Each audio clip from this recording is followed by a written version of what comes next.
বস্তাবন্দি একটি অজ্ঞাতনামা লাশ পাওয়া যায়। লাশ পাওয়ার সংবাদ শুনে আমাদের পিবিআর একটি ক্রাইম সিন টিম এবং একটা আভিযানিক দল খুলশী থানাকে এই লাশটি উদ্ধার এবং পরবর্তী ক্রাইম সিন ম্যানেজমেন্টে সহায়তা করে। প্রাথমিকভাবে এই অজ্ঞাতনামা ভিকটিম মহিলা ভিকটিমের পরিচয় অজ্ঞাত ছিল, কিন্তু পরবর্তীতে আমাদের ফিঙ্গারপ্রিন্ট ডিভাইস ব্যবহার করে আমরা মহিলাটির পরিচয় নিশ্চিত করতে সমর্থ হই। তার এনআইডি বিশ্লেষণ করে জানা যায় যে তার নাম জ্যোৎস্না বেগম, তার স্থায়ী বাড়ি হচ্ছে নোয়াখালী এবং সে অস্থায়ীভাবে চট্টগ্রাম চানগা থানাধীন মহড়া এলাকায় বসবাস করত।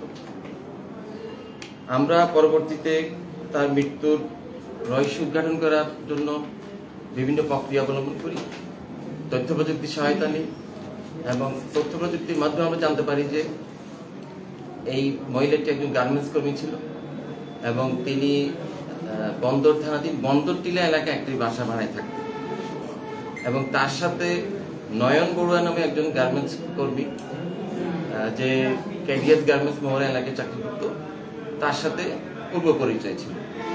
পরবর্তীতে আমরা গতকালকে আমরা বিকেল 5টার মধ্যে নয়ন বড়ুয়াকে মহড়া এলাকা হতে আমরা সন্দিগ্ধ অবস্থায় গ্রেপ্তার করি এবং তাকে এই ঘটনার ব্যাপারে এবং জ্যোৎস্নার সাথে তার সম্পর্কের ব্যাপারে ব্যাপক জিজ্ঞাসাবাদ করি। জিজ্ঞাসাবাদের এক পর্যায়ে সে স্বীকার করে যে সে 2019 থেকে কেডিএস গার্মেন্টসে চাকরি করছিল, সে বিবাহিত এবং 2 সন্তানের জনক, তার স্থায়ী বাড়ি হচ্ছে রাউজান গহির এলাকায়। ভিকটিম জ্যোৎস্না বেগম তার সাথে একই লাইনে একই গার্মেন্টসে কাজ করতো এবং তাদের সাথে একটা সম্পর্ক হয়। সম্পর্কের পরিপ্রেক্ষিতে তারা স্বামী স্ত্রী পরিচয় দিয়ে গত মাসের 15 তারিখে বন্দর জেলায় সাচিবালং রোডে কালাম মেনশনের নিচে 5 নম্বর রুমে এক কক্ষ বিশিষ্ট একটা বাসা ভাড়া নিয়ে তারা সেখানে স্বামী স্ত্রী পরিচয় বসবাস করত। তবে তাদের মধ্যে কোনো বৈবাহিক সম্পর্কে কোনো তথ্য পাওয়া যায়নি। আমাদের যে ভিকটিম ছিল জ্যোৎস্না বেগম নয়ন বড়ুয়াকে তাকে বিয়ে করার জন্য চাপ সৃষ্টি করে এবং এক পর্যায়ে সে নিজেকে ধর্মান্তরিত অথবা নয়ন বড়ুয়াকে ধর্মান্তর করার জন্য প্রস্তাব দেয়। নয়ন বড়ুয়া এটা দৃঢ়ভাবে প্রত্যাখ্যান করে, কারণ তার যুক্তি ছিল সে বিবাহিত এবং তার 2টা ছেলে আছে, তো সে তো অস্বীকার করে এবং এই বিষয় নিয়ে তাদের মধ্যে প্রায় ঝগড়াঝাটি লেগেই থাকতো। এবং ভিকটিম জ্যোৎস্না বেগম ইতিপূর্বে একবার হুমকি স্বরূপ নয়ন বড়ুয়ার গ্রামে যায় এবং তার মা বাবা বা স্ত্রীর সাথে কথা বলে, তবে তাদের মধ্যে সম্পর্কটা সে তখন স্বীকার করেনি। এভাবে প্রায় সে নয়ন বড়ুয়াকে হুমকি দিত, যদি সে তাকে বিয়ে না করে তার বাড়িতে জিনিসটা জানিয়ে দিবে, আইনগত ব্যবস্থা নিবে। ঝড়গার এক পর্যায়ে গত শুক্রবারে 22 তারিখ সে সেখানে ছিল, নয়ন বড়ুয়া তার জ্যোৎস্না বেগমের সাথে বন্ধুত্বের ওই বাসায় ছিল। সকাল 7টার সময় তাদের মধ্যে এই বিষয় এবং অন্যান্য বিষয় নিয়ে ঝড়গার এক পর্যায়ে নয়ন বড়ুয়া উত্তেজিত হয়ে জ্যোৎস্না বেগমের গলা টিপে সেখানে তাকে হত্যা করে তাৎক্ষণিক। পরবর্তী সে লাশটিকে ওখানে তার কম্বল এবং দড়ি প্লাস ওড়না দিয়ে পেঁচিয়ে একটা বস্তাবন্দি করে সে প্রথমে রিক্সায় নেয়। রিক্সা নিয়ে কিছু দূর আসার পরে একটা ট্যাক্সি নিয়ে লালখান বাজার যে এলিভেটেড এক্সপ্রেস হয়েছিল সেখান থেকে আমরা কিছু সিসিটিভি ফুটেজ সংগ্রহ করি। ফুটেজে দেখা যাচ্ছে যে নয়ন বড়ুয়া বস্তাটি আমরা পেয়েছিলাম এলিভেটেড এক্সপ্রেসের নিচে, বস্তাটি একটা রিক্সা করে ওই বাসা থেকে বের হওয়ার যে সিসিটিভি ফুটেজ সেটা আমরা সংগ্রহ এবং নয়ন বড়ুয়া অকপটে সব স্বীকার করেছে।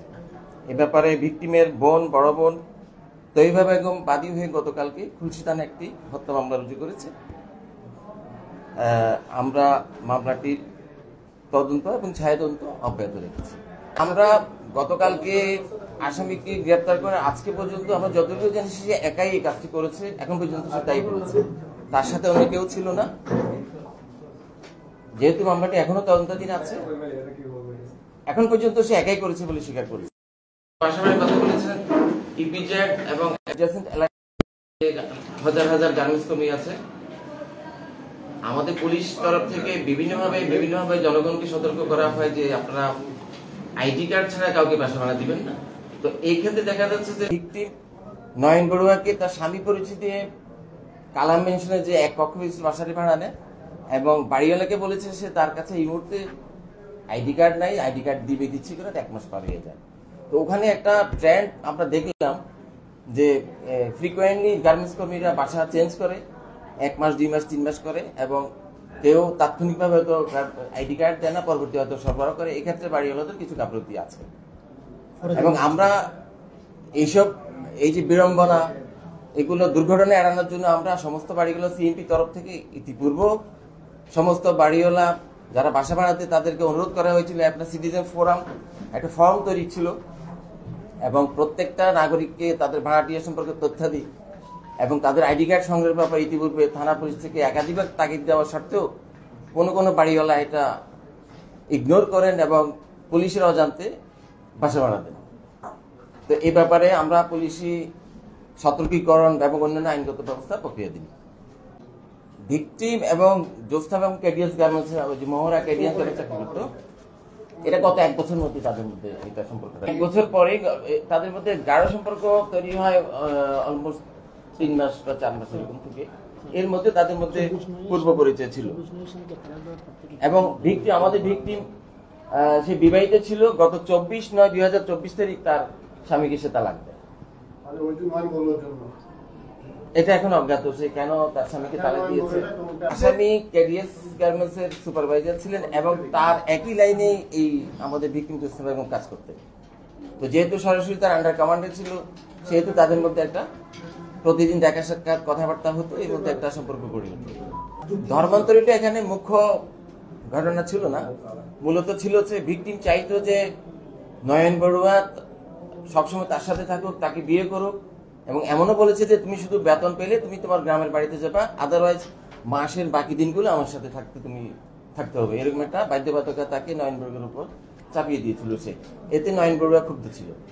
এক্স্যাক্টলি যে সরকার 60টা যে ঘটনাটা ঘটেছে, হত্যা করেছে সে, এই ধর্মান্তরিত এবং বিয়েটাও একটা বিষয় ছিল এবং তাকে বিয়ে করার জন্য সে পূর্বের মতো সে চাপ দিচ্ছিল। আসামি নয়ন বড়ুয়া তাই বলছিল।